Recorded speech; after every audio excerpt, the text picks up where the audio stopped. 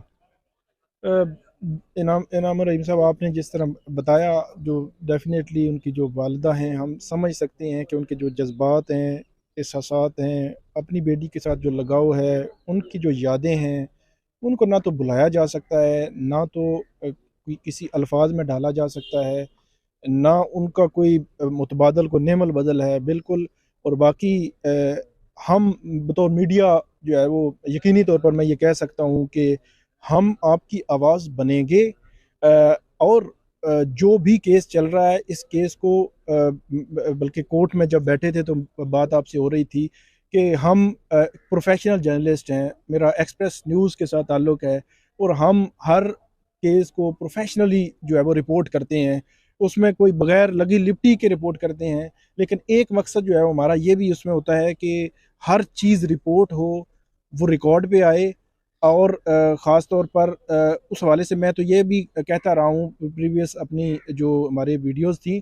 کہ جو civil society ہے اس کو ڈیفینیٹلی اس پہ آکے آنا چاہیے، سول سوسائٹی کی بڑی آواز ہوتی ہے، ہونی چاہیے۔ سوشل میڈیا پر ہم بھی کوشش کرتے ہیں کہ جو چیزیں فیکچولی ہیں وہ ہم وہاں پہ رپورٹ کریں، لکھ رہے ہوتے ہیں ٹویٹر پہ بھی، ان کو بھی آگے آنا چاہیے۔ اور آپ کی جو فیملی ہے،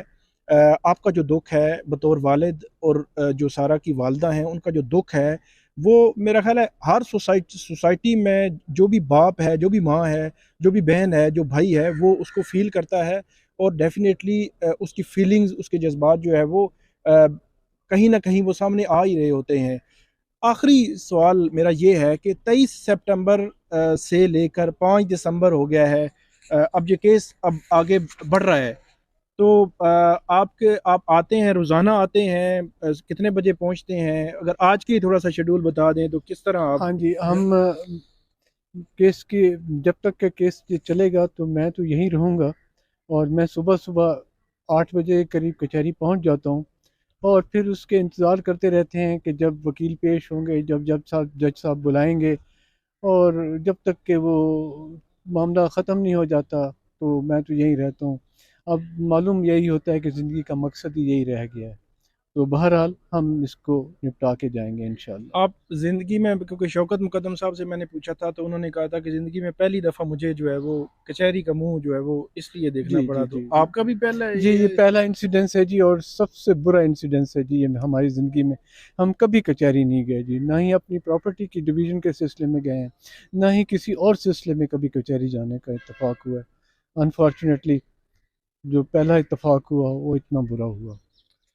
بہت شکریہ انعام الرحیم صاحب، آپ کا، آپ ہمارے ساتھ تھے، آپ کے جذبات، آپ کے احساسات، آپ کا جو یہ کام ہے، ہم انشاءاللہ آپ کے ساتھ ہوں گے، ہیں، اور آئندہ بھی ساتھ چلیں گے۔ ہر فورم پہ یہ چیزیں جو ہے اس کو ہائی لائٹ ہم کریں گے، اور مجھے جو ہے وہ یقین ہے کہ اس کیس میں دیر ہو سکتی ہے، زیادہ دیر بھی مجھے نہیں لگ رہا کہ بہت زیادہ دیر ہوگی، لیکن 4-5 مہینے میں مجھے بظاہر ایسے لگتا ہے کہ یا اس سے بھی جلدی اس کیس کا فیصلہ جو ہے وہ آئے گا، اور کلپریٹس جو ہیں وہ یقینی طور پر ان کو سزا جو ہے وہ ہوگی. آپ کا بہت شکریہ. آپ کا شکریہ ثاقب thank صاحب, بہت شکریہ. ایکسپریس نیوز کا بہت شکریہ کہ آپ لوگ ہماری آواز بن رہے ہو, اور میں اور لوگوں سے بھی درخواست کرتا ہوں کہ وہ بھی ہماری آواز بنیں, تاکہ سوسائٹی سے اس طرح کے غنڈے اور بدماش جو کہ اپروچ والے لوگ ہیں ان کا خاتمہ ہو سکے. بہت بہت شکریہ. شکریہ. بہت شکریہ. ناظرین آپ ہمیں فیڈ بیک ضرور دیجیے گا. اللہ حافظ.